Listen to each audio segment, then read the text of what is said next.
Welcome, gentle listener, to a peaceful exploration of engineering consulting. As the day softly fades and the world outside grows still, we invite you to drift into a serene understanding of a field that shapes so much of our modern existence. Tonight, we will journey through the thoughtful, analytical, and human aspects of engineering consulting, discovering how expert guidance helps organizations navigate complex challenges and achieve their goals with clarity and confidence. Imagine a calm sea, where the waters represent the vast landscape of business and industry. An engineering consultant is like a skilled navigator, offering insights and strategies to steer various vessels, from small startups to large public institutions, through their unique currents and toward their desired harbors. This role is not about designing physical structures or devices, but rather about developing, evaluating, and recommending pathways forward, illuminating the best course for a client-specific situation. It is a quiet art of problem-solving, where knowledge and experience are gently applied to foster growth and efficiency. We will begin by understanding the very essence of what a consultant does, distinguishing this role from that of an engineer focused purely on design or an entrepreneur building a new venture. A consultant, in this context, is an advisor, a guide who steps into an organization to help it thrive. This often involves working with what we might call community partners, any manager, administrator, or organization seeking deeper knowledge to enhance their operations. These partners may face technical difficulties, systemic inefficiencies, or even human-centered challenges within their teams. The consultant's quiet purpose is to offer the insights that help resolve these, ensuring that recommendations are not just theoretical, but are practical and impactful for the client. As we gently move through our discussion, we will touch upon the fundamental economic principles that underpin sound consulting advice. Understanding how money flows, how costs accumulate, and how investments yield returns is a cornerstone of this profession. We'll consider the quiet yet profound influence of taxes on profitability, learning how different tax structures and incentives subtly guide business decisions. We'll explore various financial metrics, like the minimum attractive rate of return and the internal rate of return, not as complex calculations to be memorized, but as gentle indicators that help us assess the true worth of an investment, always mindful of the quiet whisper of taxes that can change a project's true profitability. The journey of a project, from its first whisper of an idea to its successful completion, is a landscape an engineering consultant knows well.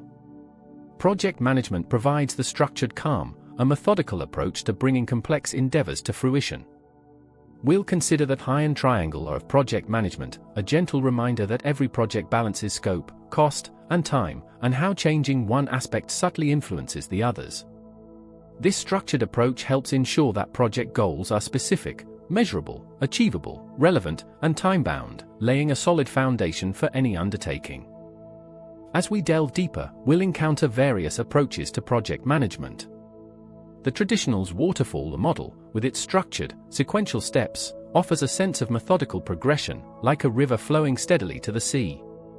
In contrast, the agile framework, with its incremental and iterative nature, is like a flexible stream, adapting its course as it encounters new landscapes, allowing for continuous feedback and improvement.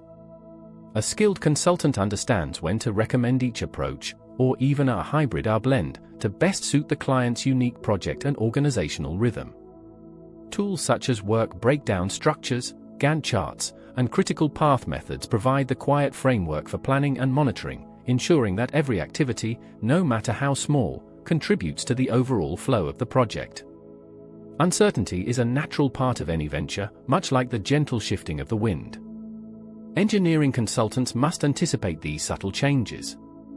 We will explore how tools like sensitivity analysis help to visualize the impact of varying different project elements, revealing which factors hold the most sway over a project's success. Break-even analysis provides a quiet threshold, indicating the point at which a project becomes viable, allowing for informed decisions even in the presence of unknowns. These analytical approaches provide a steady compass, guiding decisions when the path ahead may not be entirely clear. For those navigating the tranquil waters of public sector consulting, different considerations emerge. Here, decisions extend beyond mere profit, embracing broader social values and community well-being. We'll consider the concept of a market failure, where traditional economic forces alone cannot efficiently allocate resources, often necessitating a guiding hand from public institutions. Benefit-cost analysis becomes a crucial tool, allowing consultants to gently weigh the tangible and intangible benefits to society against the true costs, seeking projects that offer the greatest overall social good.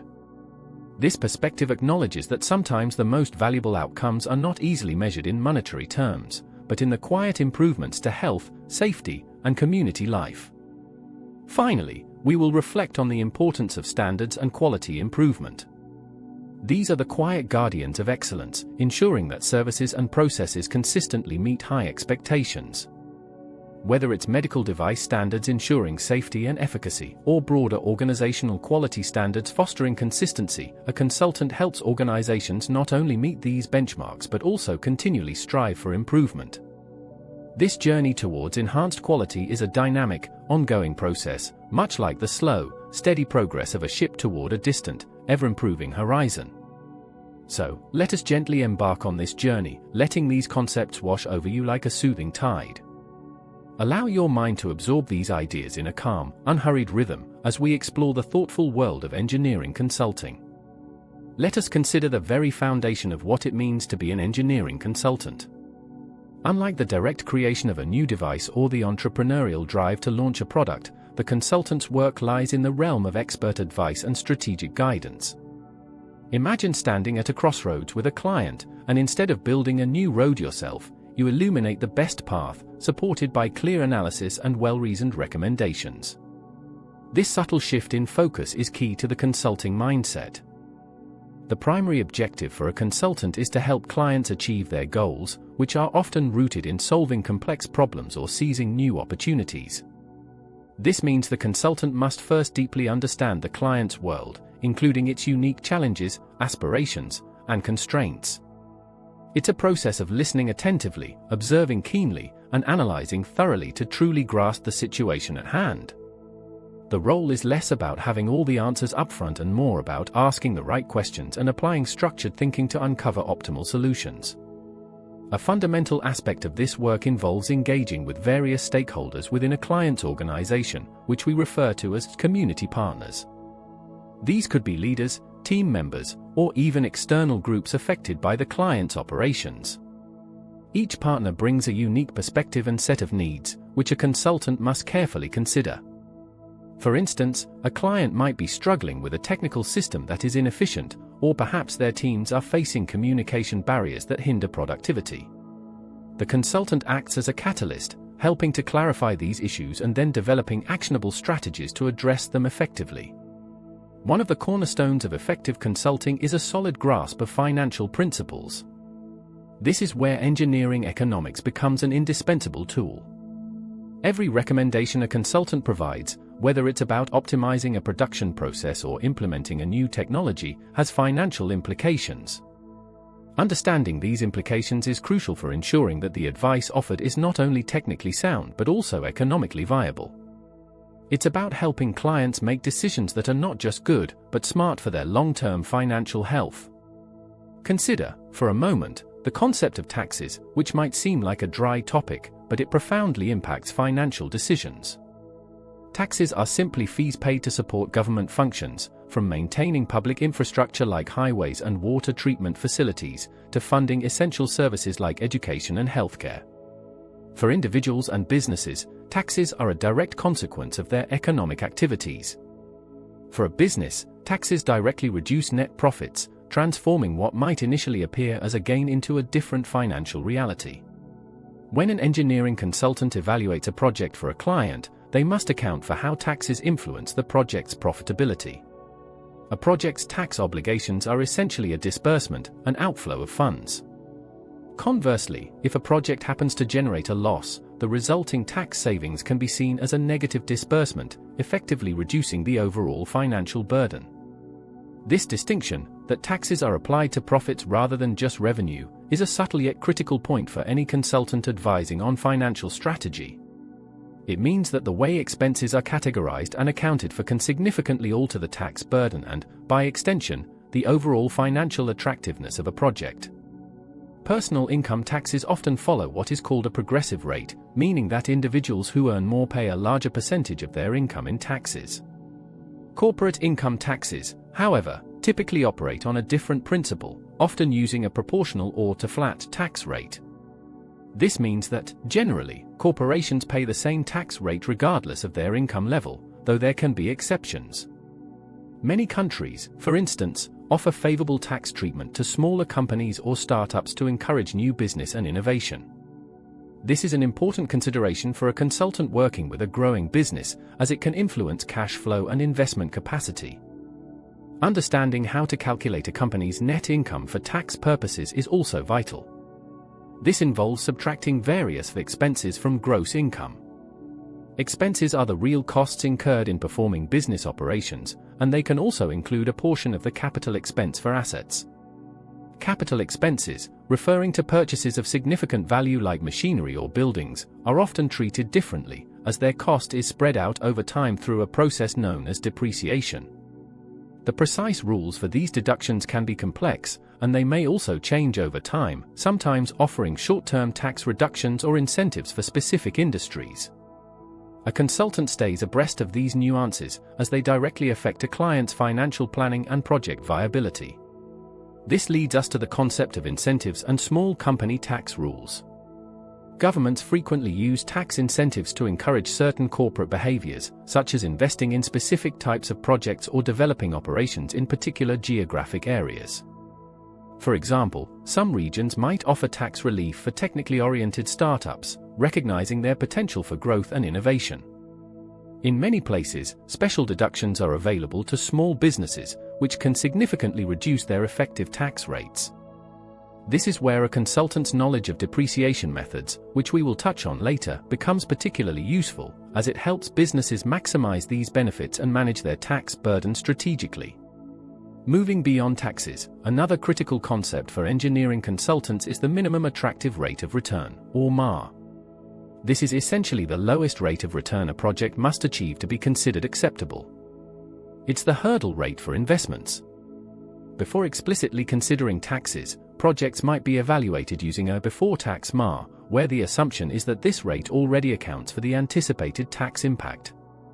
However, since taxes directly reduce profits, a consultant must understand how to adjust this to an after-tax MARR to accurately reflect the true profitability of a project. The after-tax MARR will always be lower than the before-tax MARR when the tax rate is greater than zero, simply because taxes reduce the actual return. Relating the before-tax MARR to the after-tax MARR involves a straightforward approximation, accounting for the corporate tax rate. This adjustment ensures that the chosen MARR for a project is appropriate, providing an acceptable rate of return even after tax obligations are met. If a MARR is provided without specifying whether it's before or after tax, a consultant would typically assume it's a before-tax MARR, then make the necessary adjustments based on the corporate tax rate to arrive at a more accurate after-tax figure for decision-making. This careful consideration of MARR, both before and after taxes, ensures that project evaluations are grounded in financial reality. Similarly, when evaluating projects, consultants often use the internal rate of return, or IRR, which is a popular metric for assessing investment desirability. An accurate IRR calculation, especially when taxes are involved, can be intricate. However, an approximate after-tax IRR can be calculated in a manner comparable to the MARR adjustment. This approximation assumes that expenses offset receipts in the year they occur, which, while useful for a quick estimate, may not always be perfectly precise. If the approximate after-tax IRR is very close to the after-tax MARR, a more detailed calculation might be advisable to draw a truly robust conclusion. The consultant's role here is to understand the limitations of approximations and recommend deeper analysis when necessary to ensure confidence in investment decisions. Beyond rates of return, other financial evaluation techniques, such as present worth, PW, and annual worth, AW, are also used by consultants. For a present worth comparison, all future cash flows of a project are converted to their equivalent value today, then summed up. This process is adjusted for taxes. For instance, any tax savings due to depreciation expenses are added to the first cost. Annual savings or expenses are multiplied by a factor, 1 minus the tax rate, and then converted to their present worth. Even the salvage or scrap value of an asset at the end of its useful life needs to be adjusted by this tax factor and brought back to present worth. These calculations, though appearing detailed, simply aim to provide a comprehensive financial picture of a project, considering all inflows and outflows over time, and the ever-present impact of taxation.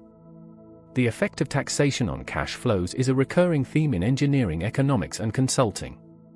Companies are ultimately taxed on their net profits, which is the revenue remaining after expenses. When an expense is incurred, it generally leads to less tax being paid, creating a tax benefit.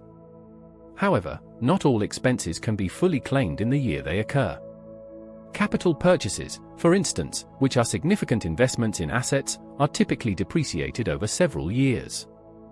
This concept of depreciation is crucial because the loss in value of an asset over time is what tax rules often recognize as an eligible expense, allowing businesses to claim tax benefits annually rather than all at once. Firms naturally want to write off, or depreciate, a capital investment as quickly as possible. This is because money received earlier is generally more valuable than the same amount received later. Faster depreciation leads to earlier tax savings, improving a project's financial appeal. However, tax authorities establish specific depreciation methods, such as the capital cost allowance, or CCA, to ensure fair and consistent accounting.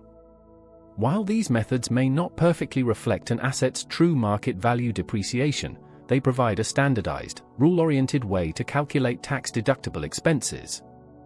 For practical purposes, consultants often consider capital cost allowance and depreciation to be equivalent in most scenarios. In some specific tax rules, for instance, in Canada, most assets are depreciated using a declining balance method. This means a fixed percentage of the remaining undepreciated capital cost is claimed each year, rather than an equal amount annually. These regulations are systematically outlined within the capital cost allowance, or CCA, system. When a firm acquires a depreciable asset, a capital expense is incurred. Most tangible assets are depreciable, with land being a notable exception. This annual deduction for depreciation allows the firm to recover the capital expense of an asset over its useful life, reducing its taxable income. Tax benefits are typically claimed at the end of a tax year. The Canada Revenue Agency, for instance, records an asset's depreciation in two ways: first, as a reduction in the book value on the firm's balance sheet, and second, as a depreciation expense on the income statement. A firm generally aims to depreciate capital investments quickly because this expense offsets revenue, thereby reducing net income and, consequently, the taxes owed. This is a powerful incentive, but the rules are designed to prevent abuse. One such rule is the half-year rule, which was implemented to prevent companies from claiming the full purchase price of an asset for depreciation in the year of acquisition. Instead, only half of the capital cost is considered in the first year, with the remaining half carried over to subsequent years.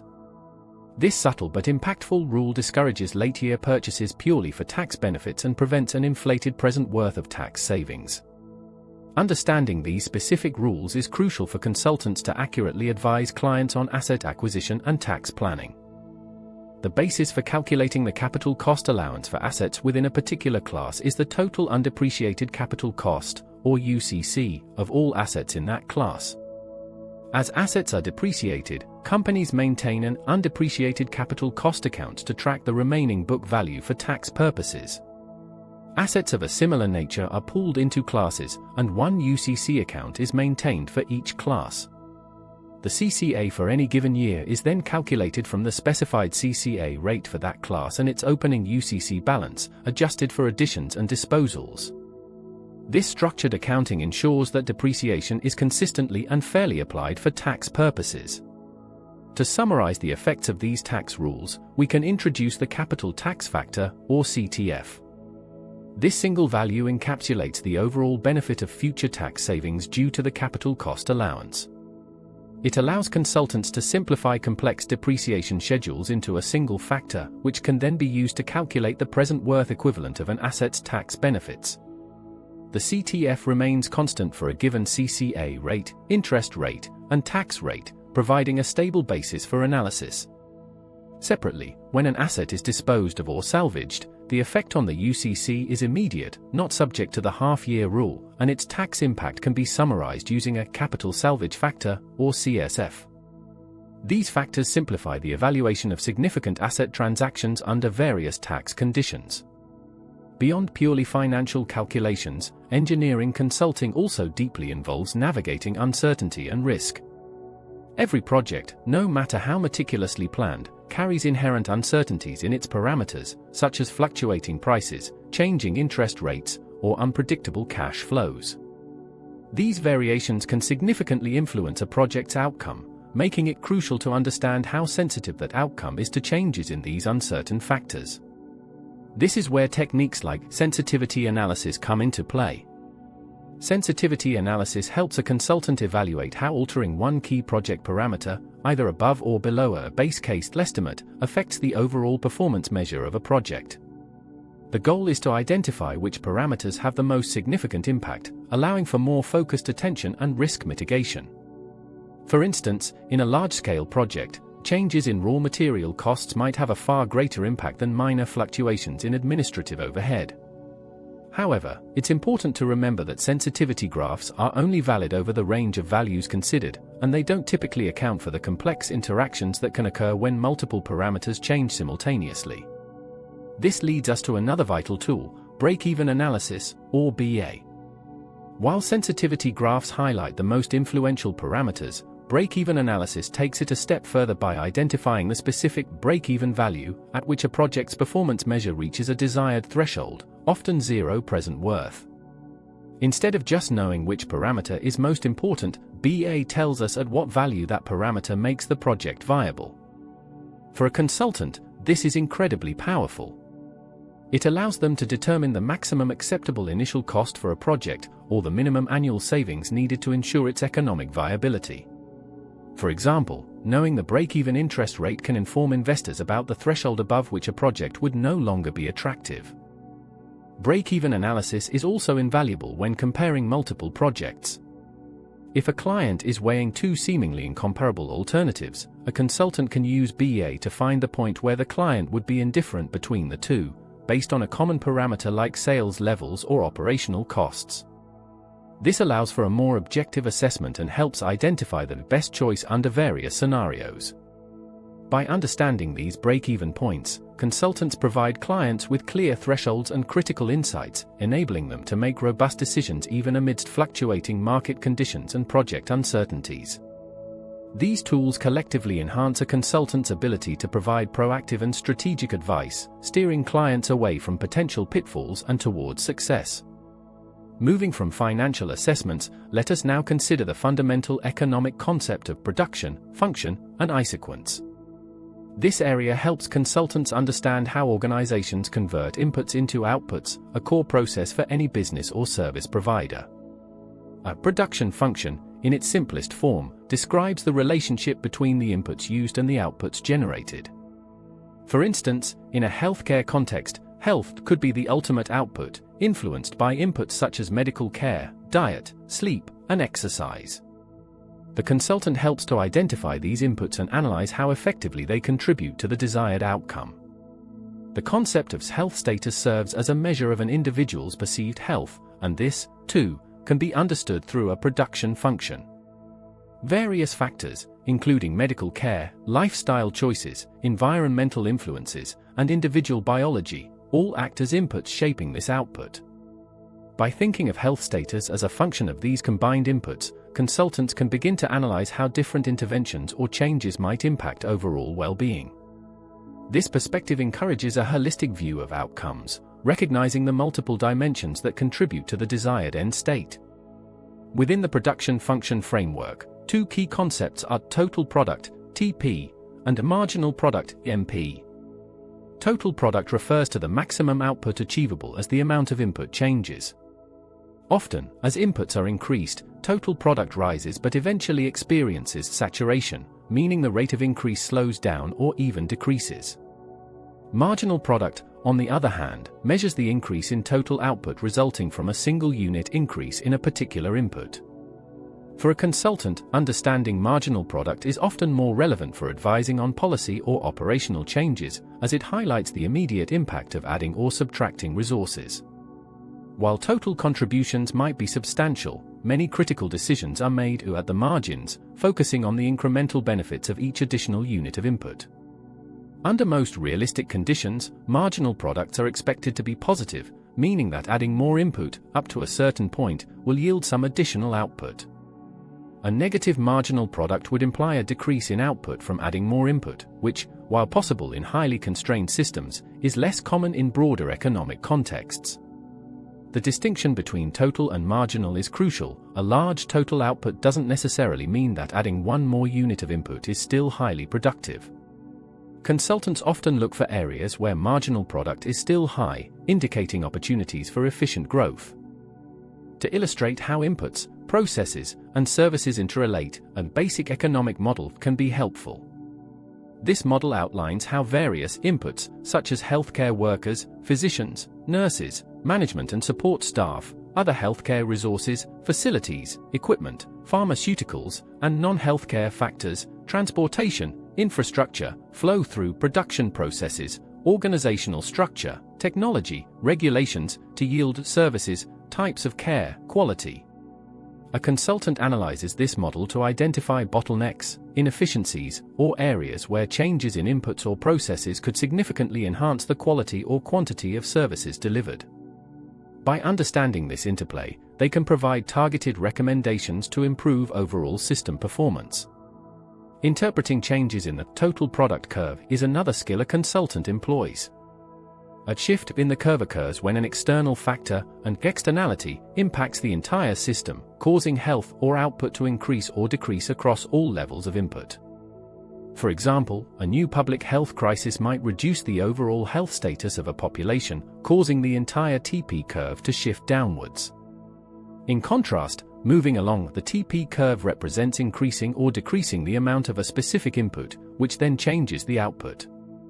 For instance, increasing breast cancer screening, an input, would lead to a movement along the curve, resulting in higher health outcomes, output.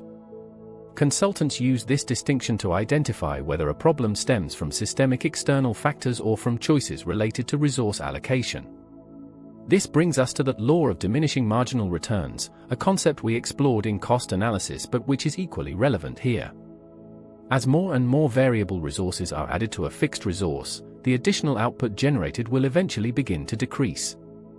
For example, beyond a certain point, adding more medical staff to a limited number of MRI machines will not yield a proportional increase in diagnoses. A consultant uses this principle to determine the optimal allocation of resources, avoiding the trap of overinvesting in one input when its marginal contribution is declining. Building on the idea of a production function, isoquants offer a graphical way to visualize how different combinations of inputs can produce the same level of output. The term ISO means same, and quanta means quantity, so an isoquant curve connects all input combinations that yield an identical output. For a consultant, understanding isoquants helps in optimizing resource usage. If an entire isoquant curve shifts, it implies a systemic change affecting output regardless of input combinations, much like our earlier discussion of shifts in the total product curve. The shape and slope of an isoquant reveal the relationship between inputs, and this slope is precisely quantified by the marginal rate of technical substitution, or MRTS. The marginal rate of technical substitution, or MRTS, quantifies the trade-off between two inputs while maintaining a constant output level. It tells a consultant, for instance, how much of one input, say, capital, can be reduced if another input, say, labor, is increased by 1 unit, without affecting the total production. The MRTS is represented by the absolute value of the isoquant slope and is also the ratio of the marginal products of the two inputs. If the MRTS is high, it means a large amount of one input can be substituted for a small amount of the other, indicating high flexibility in production. A consultant analyzes MRTS to advise clients on cost-effective input combinations and strategic resource allocation. Different types of isoquants exist, reflecting different relationships between inputs. Isoquants for perfect substitutes are straight lines, indicating that inputs can be exchanged at a constant rate, regardless of how much of each is already being used. In this case, the MRTS is constant. Isoquants for perfect complements, on the other hand, are L-shaped, meaning inputs must be used in fixed proportions. Here, the MRTS is either infinite or zero, reflecting the idea that you can't substitute one input for the other without limiting output, similar to how a fixed amount of a chemical reactant limits the final product. Finally, a Cobb-Douglas isoquant lies in between these two extremes, exhibiting a diminishing MRTS as one input is increased, implying that as you use more of one input, you need to give up less of the other to maintain the same output. This is a common scenario in many real-world production processes. To further refine this understanding of input relationships, we use the concept of elasticity of substitution, or ES. This metric tells a consultant the degree to which two inputs can be substituted for each other. A higher ES, closer to infinity, means the inputs are highly substitutable, offering greater flexibility in production. Conversely, a lower ES, closer to zero, indicates that the inputs are less substitutable and exhibit more complementary behavior, meaning they work best when used together in fixed proportions. The shape of the isoquant curve visually represents this elasticity. A flatter curve implies a higher ES and greater substitutability, while a curvier curve suggests a lower ES and a more complementary relationship. A consultant interprets ES to guide clients in making strategic decisions about technology adoption, workforce planning, and capital investment, understanding the inherent flexibility or rigidity of their production processes.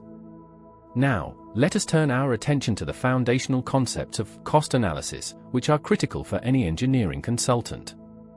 Every decision a client makes, from manufacturing a product to delivering a service, involves costs.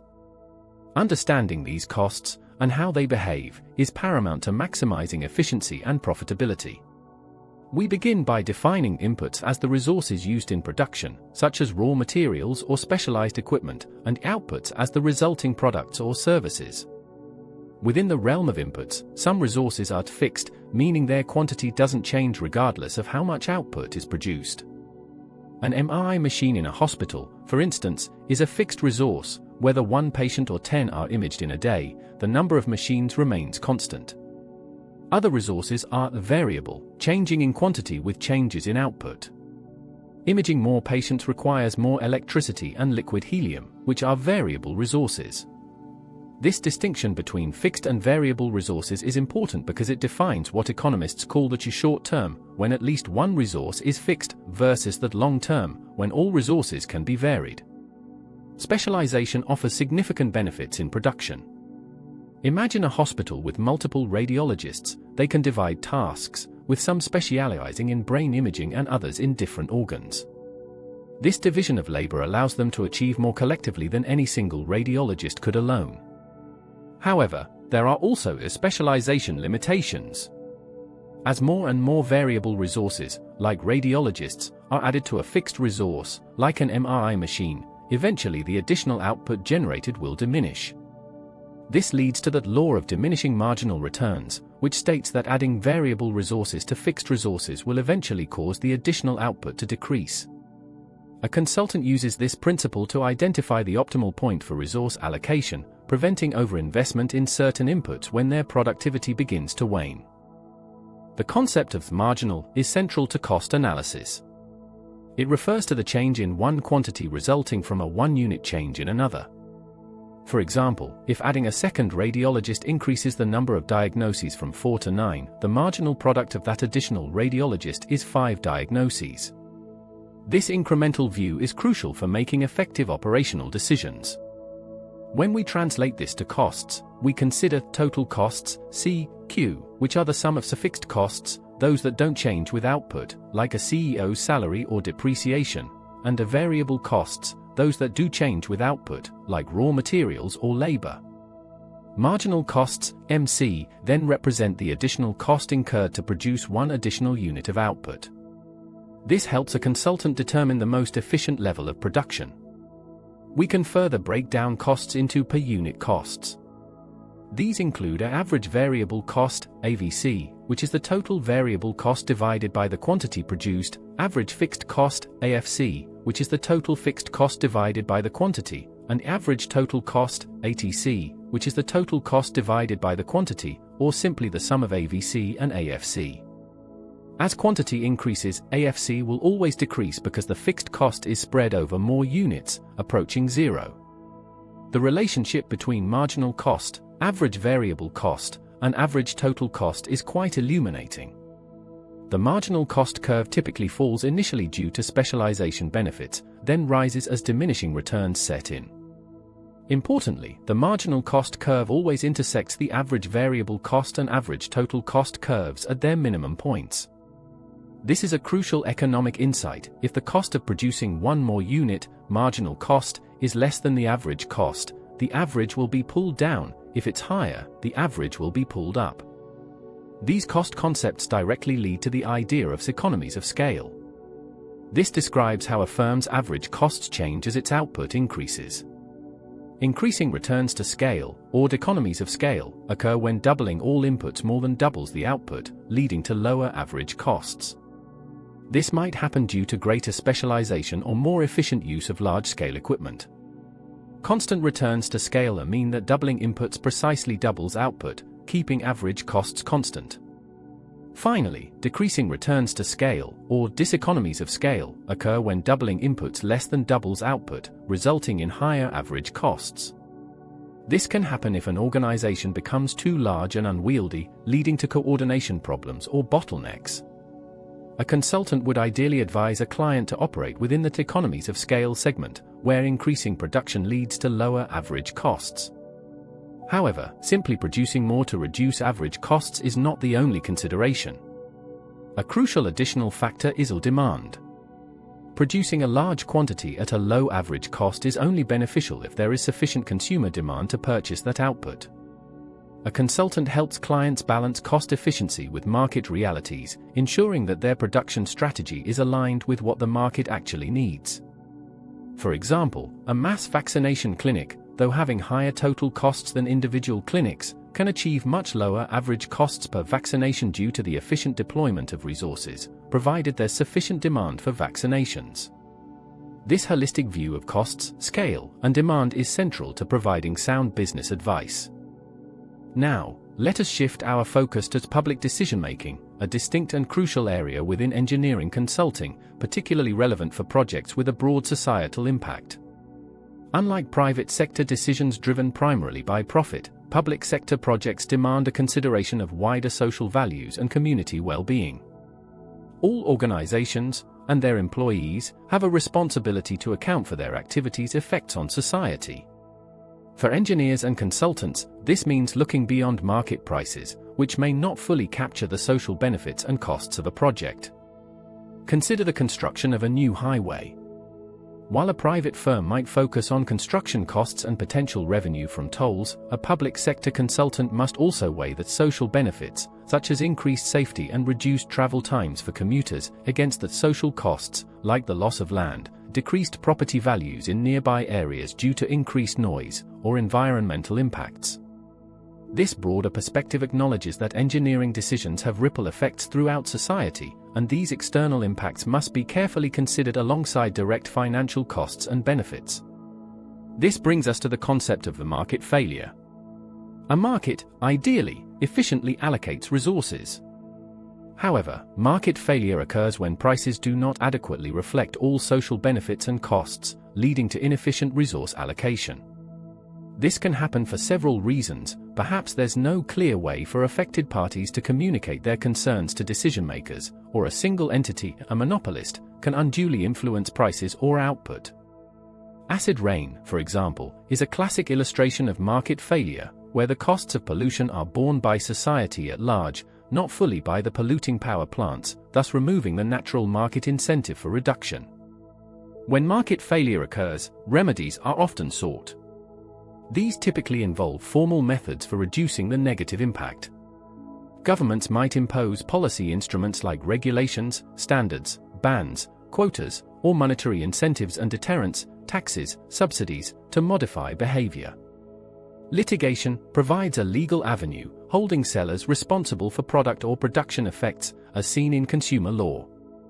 Additionally, the government might directly provide goods and services where no private market exists or where market competition is inefficient. Examples include police and fire services, or publicly funded healthcare. Sometimes, governments regulate private monopolists, like utility companies, to ensure fair pricing and efficient service delivery. Public-private partnerships, or PPPs, represent a growing trend where private sector companies invest in and operate public sector projects, recouping their investments through user fees or tolls. While these partnerships can bring private sector efficiency and capital, consultants must be mindful of potential downsides. Private partners might prioritize profit over social good or use higher interest rates than governments, which can increase overall project costs. The consultant's role here is to ensure that the partnership structure aligns with the broader public interest, balancing financial viability with social objectives. A core method for evaluating projects in the public sector is benefit cost analysis, or BCA. This provides a comprehensive framework for assessing the gains and losses of alternative projects to achieve the greatest overall social benefit. The process involves 3 key steps for a consultant. First, clearly understanding the alternatives. Second, identifying and measuring all associated benefits. And third, identifying and measuring all associated costs. Crucially, this analysis should focus on the difference between what would happen with the project versus without it, capturing the incremental impact. The effect of different points of view is paramount in BCA. Who benefits from a project, and who pays for it, can greatly influence its perceived value.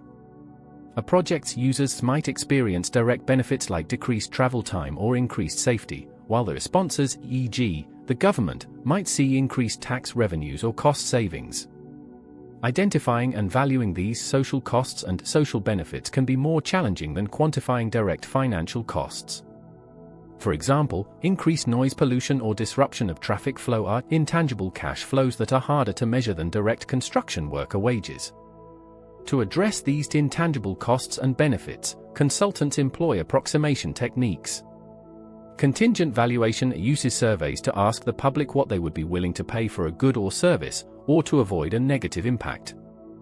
Hedonic pricing indirectly deduces valuations based on people's behavior in other markets, for example, valuing time saved commuting based on average hourly earnings. This approach helps to assign monetary values to things like improved health, safety, or reduced traffic disruption, allowing them to be included in the BCA. Ultimately, BCA often involves calculating benefit-cost ratios, BCRs. The conventional BCR is the ratio of the present worth of net users' benefits, social benefits minus social costs, to the present worth of the net sponsor's costs. A modified benefit-cost ratio, BCRM, offers another perspective, measuring the net gain per dollar invested by the sponsor, considering capital costs separately from operating costs.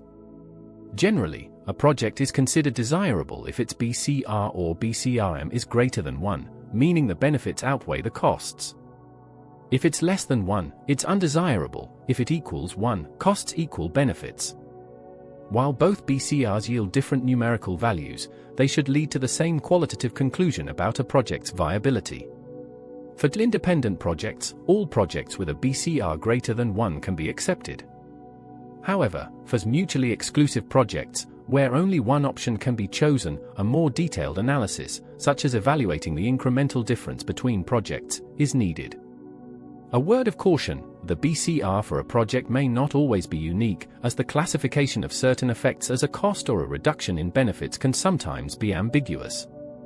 Experts often suggest using present worth or annual worth for comparisons between projects to avoid this ambiguity, though the BCR remains a valuable tool for initial screening. Finally, the minimum attractive rate of return, MARR, in the public sector also has unique considerations. Public institutions are often expected to have a lower MARR than private entities, partly because governments tax private institutions, thus reducing their profits. This public sector MARR is often called the social discount rate, reflecting the broader goal of maximizing social benefits. What constitutes an appropriate social discount rate is a topic of ongoing discussion. It should ideally be at least as low as the interest rate on capital borrowed by the government, a lower bound. However, it should also account for the opportunity cost of government spending, acknowledging that funds raised through taxes could otherwise be used for private sector investments by taxpayers, an upper bound. This ensures a thoughtful balance between public good and economic efficiency in public sector project evaluation. Let us now gently transition to the world of project management, a realm where coordination, foresight, and effective execution are key. As an engineering consultant, you are often tasked with helping clients not just devise solutions, but also implement them smoothly and successfully. This involves coordinating people, managing resources, and orchestrating actions to achieve a specific goal within defined constraints. Project management is a temporary endeavor carried out to deliver a unique product or service. Its importance cannot be overstated, as it provides assurance, reduces the risk of failure and cost overruns, and improves overall efficiency and effectiveness. At its core, project management is guided by what is often called the iron triangle: quality, scope, cost, and time. These four elements are inherently interconnected. Scope defines the project boundaries and deliverables. Cost relates to the resources, budget, labor, tools required.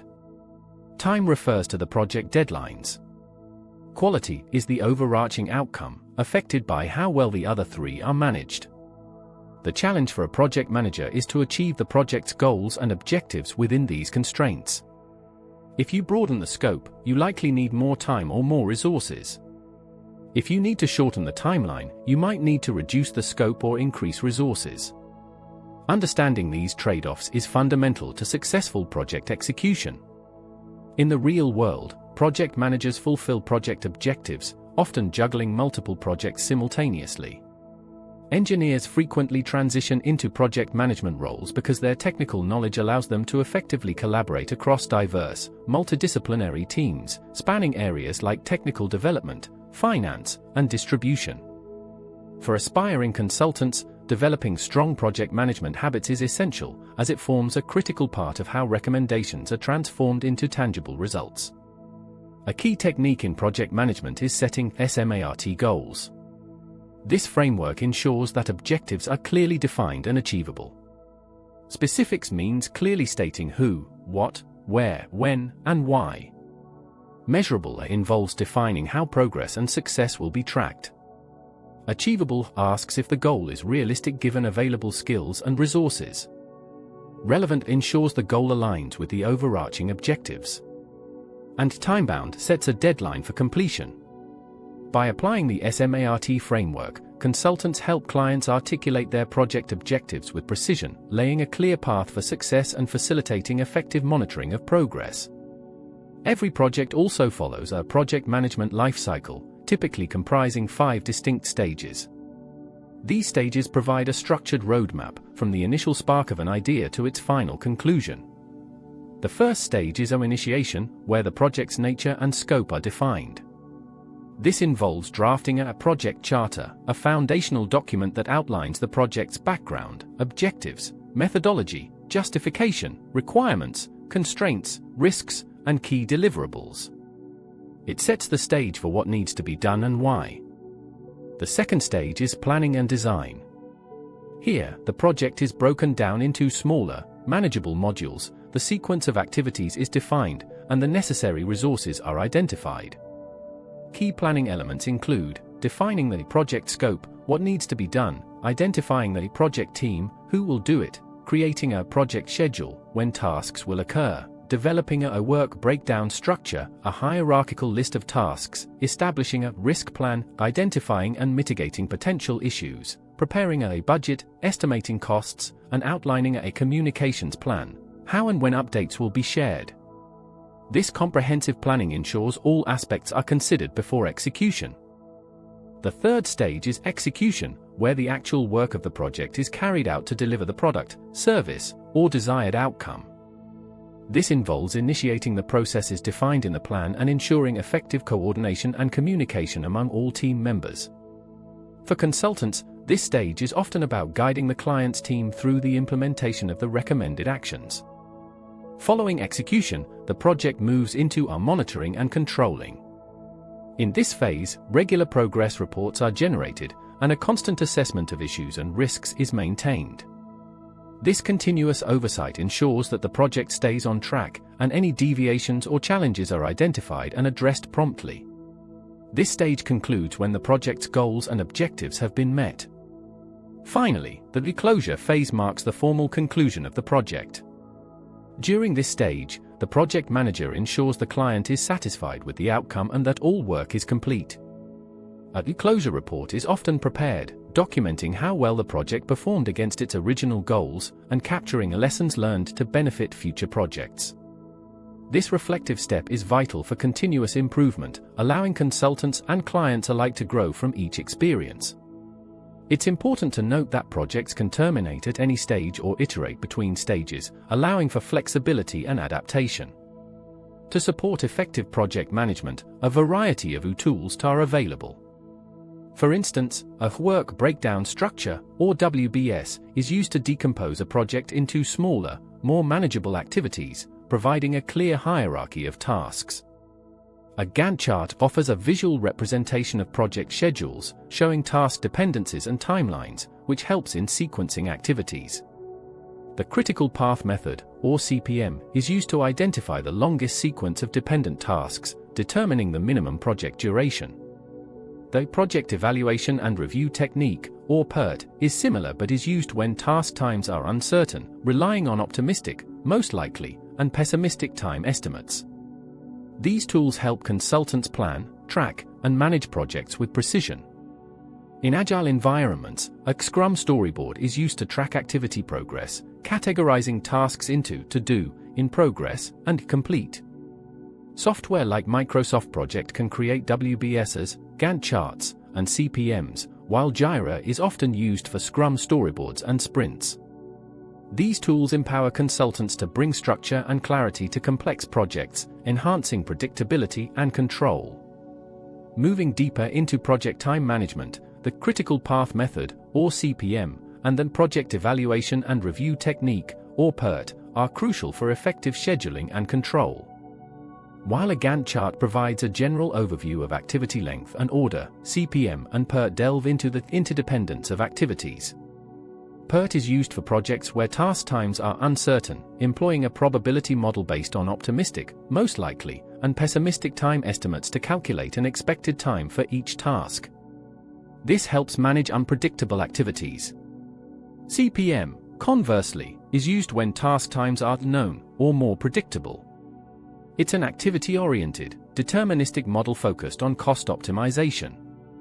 Finding that critical paths involves two passes through the network diagram, a first pass to estimate the earliest possible start and finish times for each task, and a second pass to determine the latest possible start and finish times. The critical path is the longest sequence of activities from start to finish, representing the minimum time required to complete the project. Activities not on the critical path have slack, meaning they can be delayed without affecting the overall project duration. This insight allows consultants to prioritize tasks and allocate resources strategically. Sometimes, a project's timeline needs to be shortened or crashed. Project crashing via CPM involves examining the possibility of reducing overall project completion time by applying additional resources.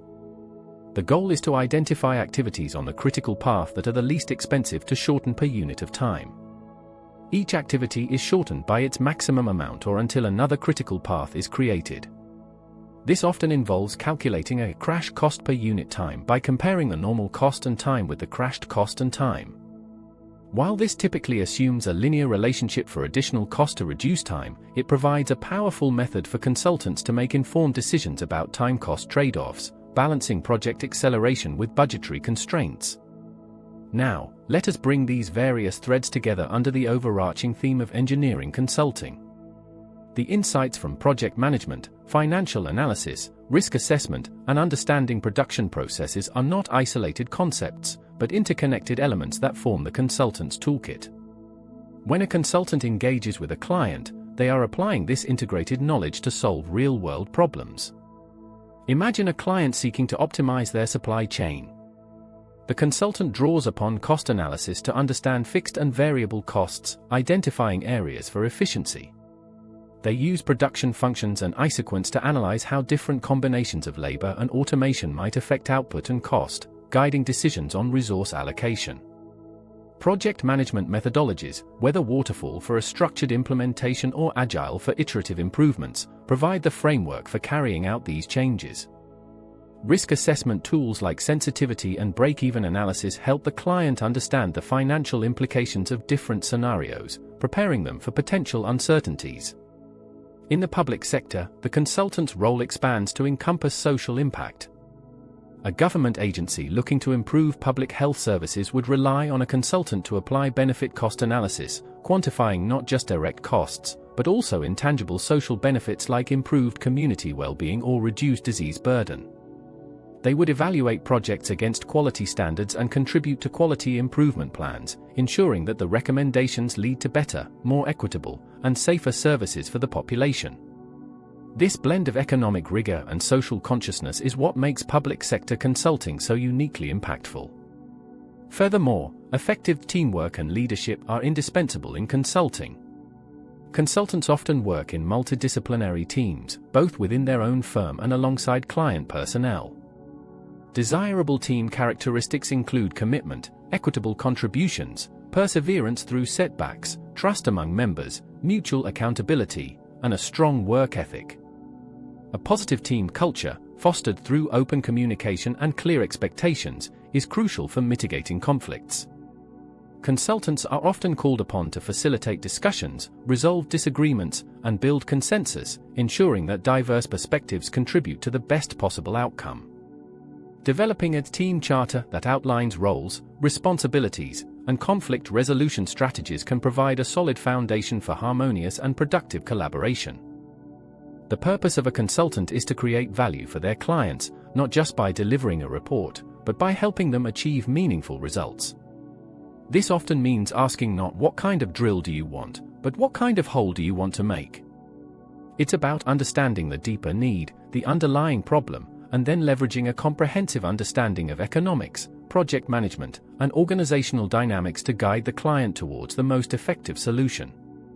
The consultant brings an external, objective perspective, coupled with specialized knowledge and systematic approaches, to illuminate paths that clients might not see on their own.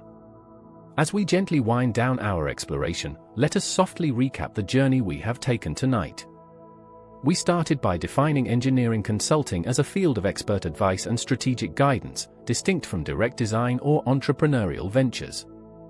We understood the consultant's role in developing recommendations for community partners to solve technical, systemic, and human challenges. We then delved into the essential economic foundations. We learned that taxes significantly influence project profitability and investment decisions, distinguishing between personal and corporate income taxes, and understanding how depreciation and various tax factors impact cash flows.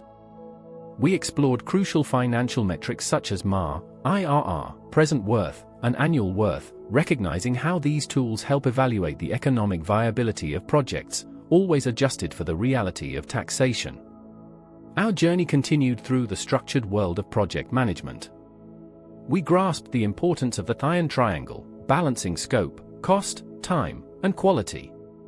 We traced the 5 stages of a project's life cycle: initiation, planning and design, execution, monitoring and controlling, and closure, each phase gently guiding a project from concept to completion. We also considered different project management methodologies, from the methodical's waterfall to the adaptive agile and Scrum, understanding when each approach best serves a client's needs. Tools like work breakdown structures, Gantt charts, PERT, and CPM were introduced as the quiet frameworks for planning and control, with a project crashing offering a method to strategically shorten timelines when necessary. We then navigated the subtle currents of uncertainty and risk. Sensitivity analysis revealed which project parameters hold the most sway over outcomes, while break-even analysis provided critical thresholds for project viability.